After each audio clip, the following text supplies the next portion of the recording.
Hello. So I'm going to show you how I executed my final project. For the final project, I composed a 3-movement brass quintet using Finale Notepad 2012. Now when you first open the software, you're going to get this page. It's going to ask you for a title and the composer's name and whatever you want to do to the page, which we're going to leave it a portrait for right now. So I'm going to type in the title of my piece, which is Expressions by Brass Quintet.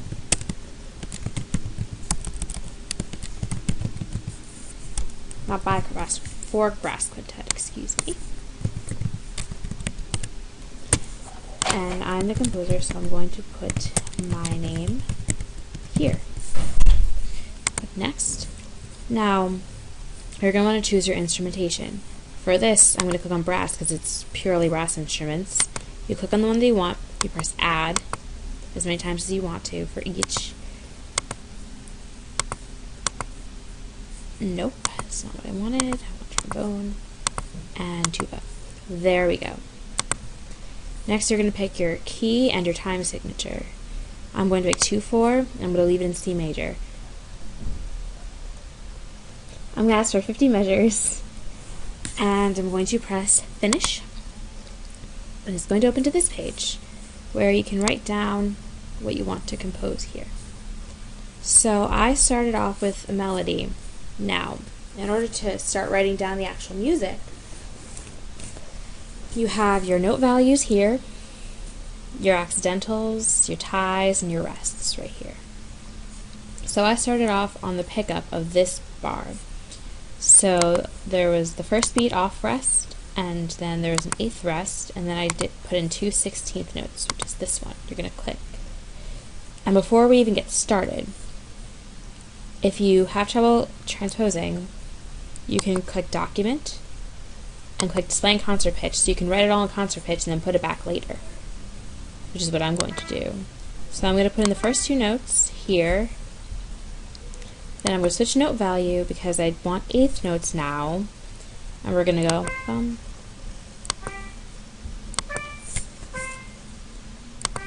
And like I just did, if, let's say, you click on the wrong line or space, you can use the down arrow key to move it down and the up arrow key to move it up if you want to. And now back to 16th notes.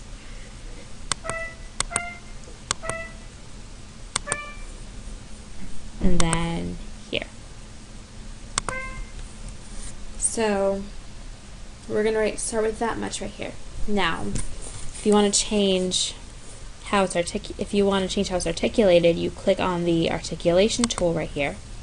Click on the note that you want to change, and you have options. You can put a staccato mark, an accent, marcato, tenuto, fermata, trill. You can put down as a pedal, whatever your little heart desires. For this one, we're actually for the 8th notes, we're going to put staccato markings. So I'm going to do that. You only have to click once and then it'll pop up. Like this. Now if you want to slur it, like I want to slur this, and so it sounds like da da da da da, you're going to click on this thing. This is the slur tool. You're going to click on the note you want to start with, highlights it, and then you keep going until you reach the note that you want to stop at, and there you go. You can move it up or down like this by clicking and dragging. You click on it, you can elongate it or shorten it, whatever you want to do with it, you can do with it. So, now, let's say I wanted to make this F sharp. What you can do is you can click on the 16th note, because that's what the value is right there. Click on the sharp tool here, click on the note again, and it changes the pitch. To get rid of that, you can do natural and it'll go back. Like so. If you want to add dynamics, you go to the expression tool. And because it starts off here, the trumpet starts playing here, you're going to double click on this note and you're going to pick any dynamic marking, any other kind of marking like an accelerando to speed things up, a retard to slow things down, back to tempo, other tempo markings that you want. For now, we're going to do mezzo forte. So we're just going to line it up here. And I want to make this crescendo. So you're going to click on this because this is the crescendo tool, this is the decrescendo tool. Click on the crescendo tool, double click, and drag as far out or as not as far out as you want. And then just position it. And there you go. Now, let's say I wanted to add a tie. Let's say this is a quarter note instead of a, here we're going to click this, instead of a eighth note. So we're going to delete that. Oh, okay. So we're going to put the slur just back on the 16th notes for right now so it doesn't tamper with anything.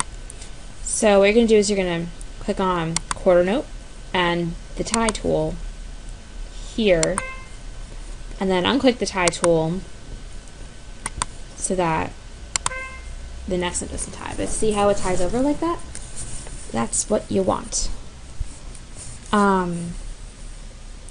There are many other tools. Like if I wanted to copy and paste this, I would click the selection tool, click and drag over what I want, press Control or Command C to copy it, click on the bar that I want to go to, Control or Command V to paste it, and there it is.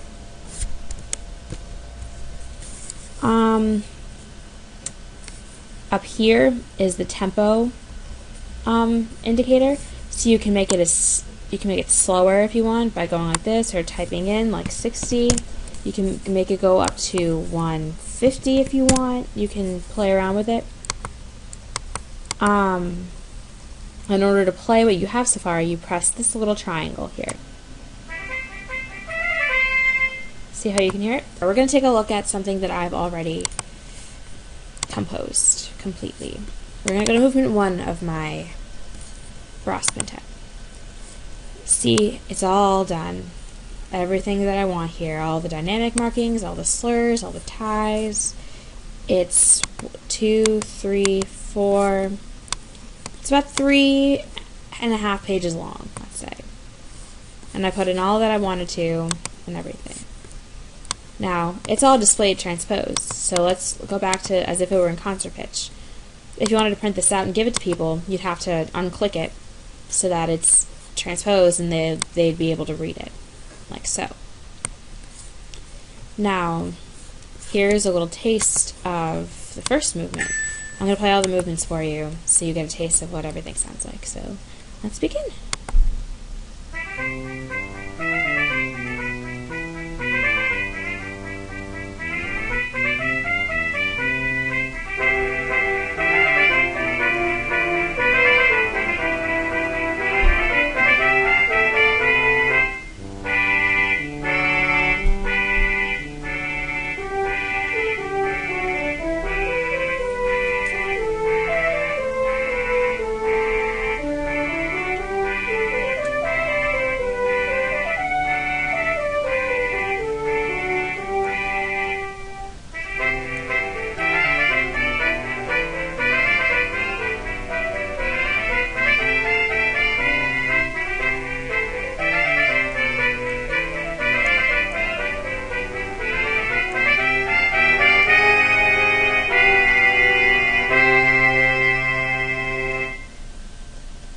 And there it is.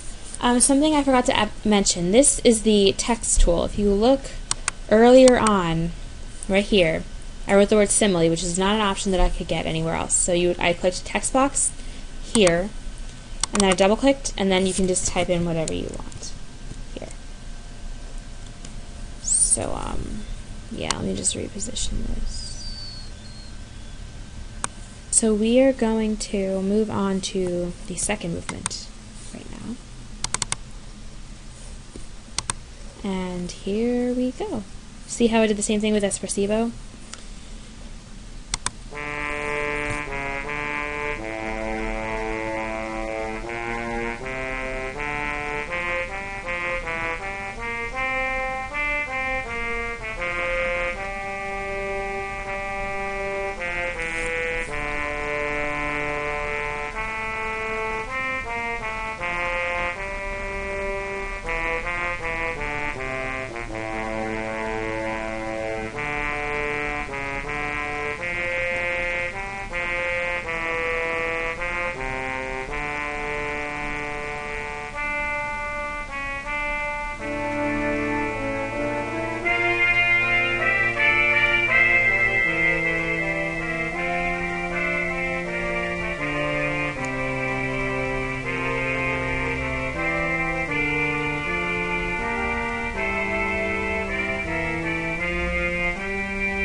See how it contrasts from the first movement and how much I played with dynamics and I played with articulations and putting a retard at the end and a fermata and playing with the balance of it all, because if you give each instrument a different dynamic, like I think I did whenever they came in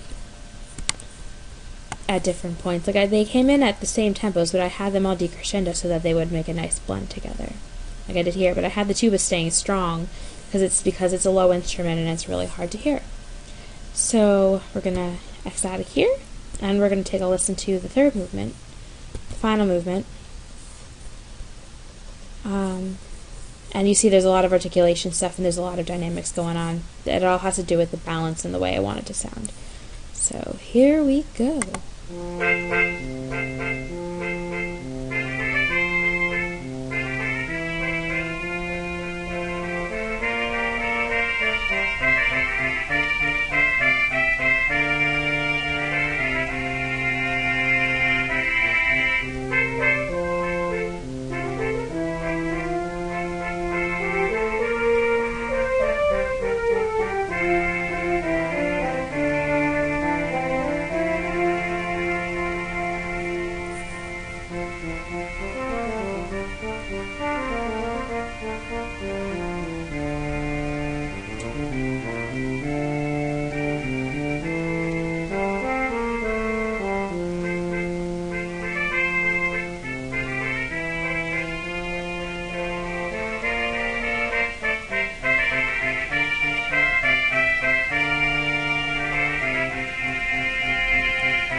Now, obviously here I forgot to put it to get out of concert pitch so that it all makes sense, but there's a lot of play with articulation. But yeah, that is how I composed my piece, and I hope you found this informative and enjoyable, especially the music listening. Have a nice day.